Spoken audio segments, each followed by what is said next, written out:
All right, everybody, welcome back to the channel. Kind of catching up on maybe some old stuff today. A video I wanted to do a while back right after I won the Danger Ranger 9000 this year, but I'm doing it now. And there's going to be some of these kind of in the future.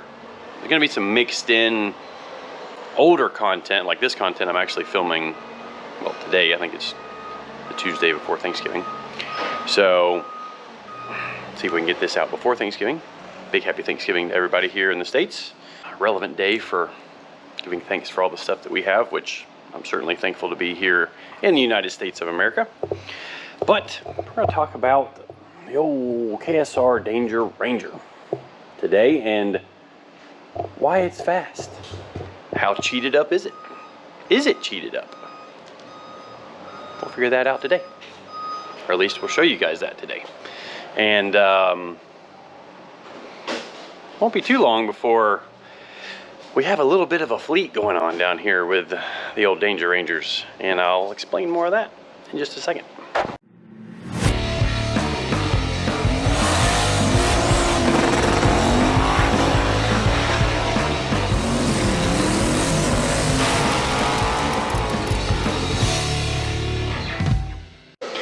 All right, so we've got a little bit of a different project on the bench here. Put your guess in the comments what that is. Won't be this video that will go over what it is, obviously, but I'm curious if you guys can figure it out.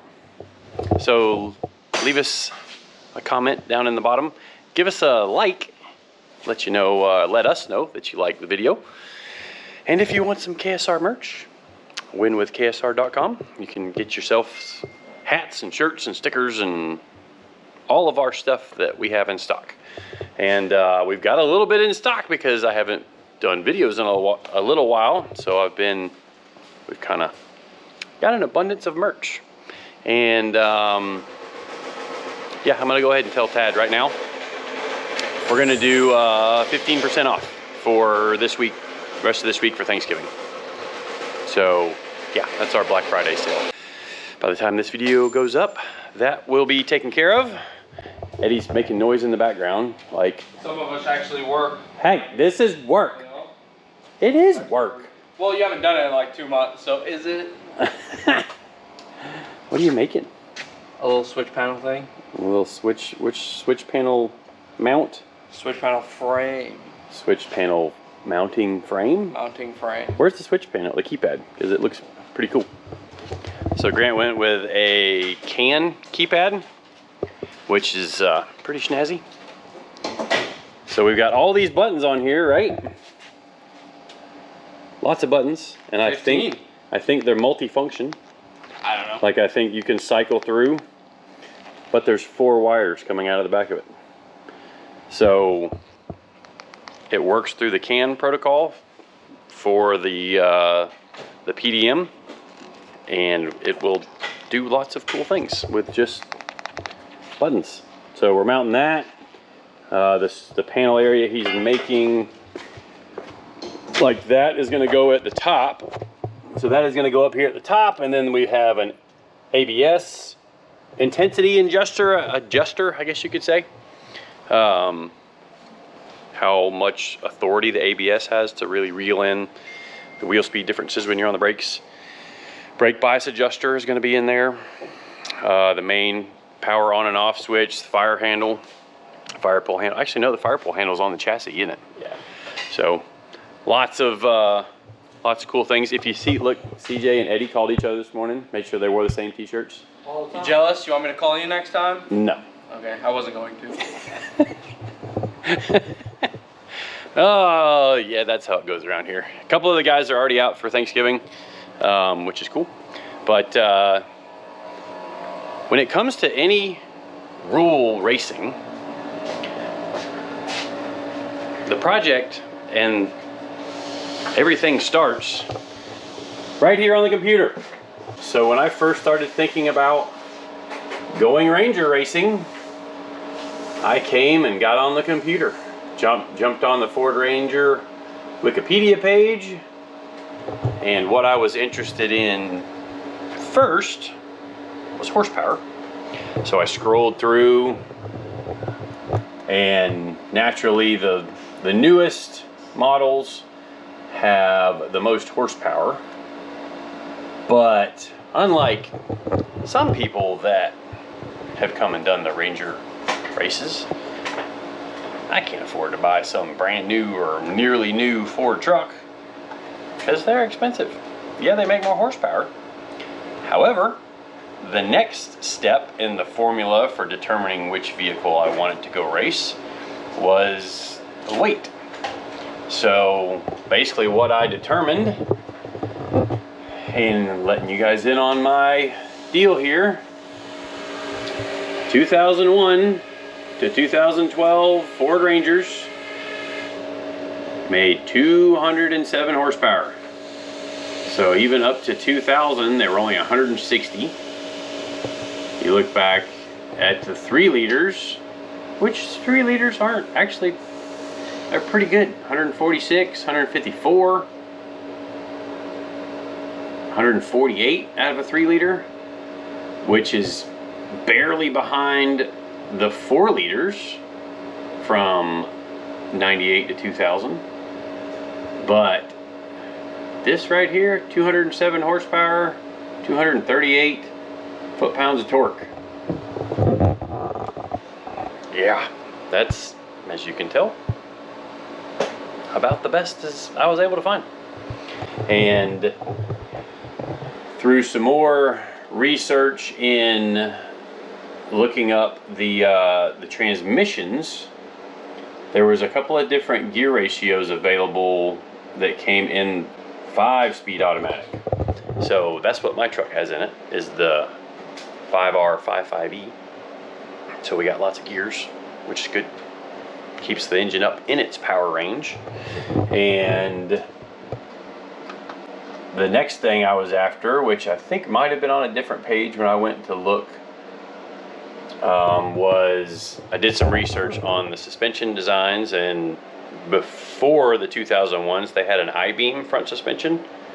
It works great for street driving, not so great for racing.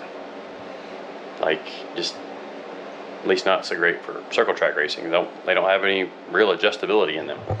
So after that we went to searching for some of the different weights, and basically the earlier in the 2001 to 2012 range is what I kind of determined was the best starting place to build one of these circle track Ford Rangers. It's my opinion. Obviously, I think we've proven to be pretty successful with it. Won the Danger Ranger 9000 in 2022 on the pole for the Bristol 1000 by 0.7 of a second over the largest Danger Ranger field we've ever had. Had them boys covered, but ended up flipping on top of the wall. Got her bent back into shape for the most part. Came and won the race where Drew and I pretty well dominated the entire Danger Ranger 2023 race. Now, having said all that, why am I giving you guys some of my secrets? Well, ideally, we want even more trucks to come out next year and race with us and be fast and competitive. Because good tight racing, like imagine 10 trucks that were as quick as Drew and I out there fighting for the win. I mean, these things are faster than the Crown Vics. Like, they're a little bit tougher to drive, I would say, because of how light they are in the back end, and they get to bounce in the rear tires, and kind of difficult to drive. But they reward you with some really good lap times. I think I went an 18.2 something in the Danger Ranger race this year, where the Crown Vics without nitrous are in the mid 19-second range, so over a second faster at the Freedom Factory than the Crown Vics. But unlike the Crown Vics, we are allowed to work on these. So some of the basic stuff that we've done, aside from fixing all the crash damage, we're allowed to do a cold air pipe and actually a cold air kit. However, I dynoed mine on the chassis dyno. The air box is not a restriction, so we're still running the stock filter, and we just hold out the front of the box here so that you can actually see the air filter right there. So we did that to get all the airflow into the factory air box. We did, which this caused some problems the first year. We bypassed the heater setup with just one hose. The factory setup was a bunch of metal hoses, but they don't care about that anymore. But we did put a fresh set of spark plugs in it. I tuned it with a just handheld tuner. I may eventually try and put a Holly on one of these, just because I don't think there's a lot of power in the Holly system, but to be able to tune it will be really cool. Tune it a lot more specifically, like I can do some other things that I can't do with the factory tuning things, because basically with the little handheld box tuner, it's just increase the timing by 1 degree. It doesn't tell you what you're increasing it to, doesn't give you a number, it's just increasing the timing and increasing the fuel up to 10%. So we worked with that as best we could. We did put a lightweight battery in here, which actually has some of the grip lock zip ties holding it in. And this battery weighs, I think, 1.5 pounds. Little lightweight battery. It's about 180 bucks, I think, online. If you guys didn't know, this zip tie company is owned by Mike Patey, big airplane guy. And our favorite Giraffe, I believe, is part owner in that company as well. They are reusable zip ties, which we cut this one off so we can't reuse it, but there's a tab you can see right there. So if you flip this tab, you can actually release the zip tie and reuse it. See, it just came loose there. Tighten her back up again. They have a nice rubber insulator inside of them, so they grip nice when you hold on to stuff. But that's kind of all the tricks under the hood. We do have a screen here in the front just to protect the radiator from getting a piece of debris through the radiator, which is what happened to my Crown Vic in the 2.4 hours of Les Mullets. I was up there battling for 3rd and 4th place with 10-15 laps to go, and something poked a hole in the radiator, and looked down with 2 laps to go and figured out why it was way down on power, because the temperature gauge was pegged, and I wanted to finish, so I kept racing it. Not the best thing to do, but I really wanted to finish. Like, finishing races is so much better than falling out like I did at Bristol with 2 laps to go. But anyways, being that this is the automatic truck, it had the transmission cooler through the factory radiator. Well, to keep the transmission nice and cool, we actually repurposed the AC condenser. So that's my AC condenser right there. We repurposed it to hook the transmission cooler lines to it instead of the factory radiator. So those being separated, the temperatures aren't as affecting each other as much as they would be if it was, you had hot transmission fluid in the radiator tank. It's going to be heating up your transmission, or heating up your coolant. This one did run a little bit hot at the last race, but I think what happened was the cap came loose, and at the end of the race the cap was completely gone. So I've got to get a different radiator. We do have an electric fan on here. I'm going to do something with some flappers so that this can open up and breathe a little bit better. Like when it's at speed, the little rubber flappers open up. But I guess let's show you inside the truck. You may notice that it's gutted out pretty well. If it didn't need to be there, it got cut out. Now, we didn't do a lot of this weight reduction until after the flip. When it flipped at Bristol, it smashed the roof in and the door and just tweaked everything. So we cut the roof off. Cut the roof off right here and right here. Took it off, cut out everything inside of it that we could, and then stuck it back on. After we added some extra gussets to the roll cage, we added this gusset here, this gusset here, there's a gusset here. We added this diagonal in the main hoop, which I think every truck should have. It's not required in the rules, but super good idea to have it. You can see the gusset over there, the finish of the down bar there. Having a big mirror, I feel like, is really important. You want to be able to be aware of what's going on around you, which another way we do that is we actually have onboard radio. This plugs into my helmet. I have a button that's normally on the steering wheel. See, it plugs into that right there. And then I have Eddie over there as my spotter. And he can tell me what's going on, you know, outside of the car. There's a crash in the next corner. There's so-and-so's catching you. Drew's dive bombing you inside of you. Drew just spun you out. Yeah, he did that. Thanks, Drew. I know you're gonna watch this video.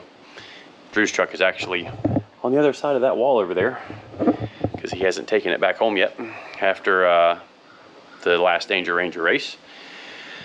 But I think that's about the only thing we've got going on the top of the truck. This is my icebox system, my cool shirt system that pumps ice water through a shirt. That's more for me, just because it helps keep me cool and keep my head in the game instead of getting exhausted and tired. I'm older than a lot of the rest of the field. I'll be 43 next week, I believe. Next week. Anyways, birthday's coming up. Gonna be 43. So let's run it up in the air. We'll show you what we've got there, and then that'll just about wrap up this video. All right, well, let's look under here where the real cheaty stuff is. You can see our super trick unobtainium catalytic converters. Those are ultra light. They actually weigh -pounds, so the truck is lighter. Same with the exhaust pipe. Yep. That's not stock. Nope, not stock. That is some negative weight metal. Makes the truck lighter. Same with this piece of pipe that we added here. You know, that's important stuff. You can see our these are, oh, what were these made out of? Titanium, I think it was. Yeah, titanium leaf springs. Yep. As well as our super trick 10-way adjustable. You see the knobs, the knob there, knob there. We got another knob on the top for our adjustments. You can spin this for another adjustment. Yep, that's a really important adjustment right there. Obviously, all of that was not true. So, stock springs, replacement stock shocks, completely non-adjustable, fresh from Advanced Auto Parts. Stock brakes, same with the front. You can see the bottom of the bed is completely intact. We haven't gutted the bed at all. Thing even has old leftover hangers on it. That's something we could get rid of, lose a little bit of extra weight. I did change the gear ratio, which is legal in the rules. Go read the rule book. I run a 410 gear at the Freedom Factory, although looking at my data, I'm probably going to change that with how the car seems to work, or the truck seems to work. We're going to be changing that to a different gear. For Bristol, I ran the stock 355 gear, and obviously it worked out pretty well until it didn't, and I flipped. Stock gas tank, stock drive shaft. We did put new fuel filters in the truck just because you never know what kind of crud are in those. We did take the injectors out and flow them on the little tool over there beside Eddie on the bench. little yellow thing. Oh, I thought you were saying I'm the tool. No comment. Oh, wow. So, dusty old stock springs in the front have never been taken out of the truck, but we did change to Bilstein shocks there as well. You know, nothing. There may be some shenanigans on some other trucks with some different spring ratios. We don't know. We did replace the upper control arms to get fresh ball joints up there because they were kind of sloppy on when I originally bought this truck. So it was kind of sloppy on the upper ball joints. Got that taken care of. I did have to put a new rack in it. The rack was not working very well. I like my power steering. She's got some oil leaks we need to take care of. Looks like we need to zip tie that little vent hose down too. New outer tie rods just to keep them nice and sturdy. Greased the sway bar. We did buy new end links from O'Reilly's as well because the original ones were crushed. So that's kind of an important gig. But all in all, it's not all that trick. It's really not. We do mess with the alignment as best we can, which is just done with that adjustment right there. That washer in stock form has the hole farther out. So on the right front, we move it to where it tips the top of the tire in for negative camber. On the left front, we tip the top out for positive camber. And then we do play with the toe just a little bit. That's one of the things we tweak at the track to kind of get the feel that I want. You know, we might toe it out a little more, toe it out a little less to get basically the feel. We play with air pressures all the way around the truck to get it to handle the way we want it to. And probably the biggest thing that nobody but Drew and I have bought yet, and I think Evan that finished second to me at the Freedom Factor, he put good tires on his. But we run 17-inch steel wheels with good 200 tread wear tires. These are Bridgestone RE71 RS's. That's a tire that we ran when I ran the Champ Car series back in the day. So I kind of had a little bit of a leg up on the other racers in knowing what was a good 200 tread wear tire. The first couple of years, you could run Hoosiers and some other dirt track tires, but they didn't seem to do all that well. At least the second year, 2022. I can't remember if 2022 is 200 tread wear or not. But anyway, they're not all 200 tread wear tires are created equal. So spent some time on the internet researching the best current 200 tread wear tire. When we raced in the Champ Car Endurance Series years ago, there was some, different people had different opinions on what was the best tire. So I kind of took my best guesstimate with the length of the race, plus the amount of cautions I expected there to be, plus the weight of this thing, to try and, I ended up picking the Bridgestone tire because that was the tire that a lot of the lighter weight cars had good success with, and it's turned out pretty well. We used to run a Hankook tire on our heavier cars like the SC300 and the 300ZX that we road raced in the Champ Car series. But other than that, I mean, that's pretty much it. We got the doors down to just the skin, got the roof and the interior. I like to run a good seat like you saw with the containment seat in there. That's it. She's not cheated up. No! No! Don't know what else I can show you guys that would disprove that fact to the naysayers that say that we cheated stuff up. When you know how to work the rules legally even, like as far as I would agree to say, anybody could tear this truck apart and not find a violation in the rules. The only other remaining piece of the puzzle is the driver, and that's me. You guys saw Drew do it with his truck, and before too much longer, there's gonna be 4 trucks here in the shop that will all be runners. So encourage you guys to go build one yourself. It's fun. It's lots of fun. And for $2,000 to win, I want more people to come out and race and have a good time with us, because the better show we put on, the more they're going to keep doing it. And I like racing no matter what it is.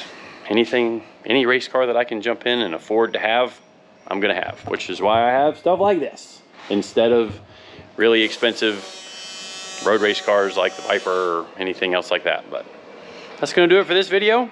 Appreciate everybody watching, subscribing. See you guys next time.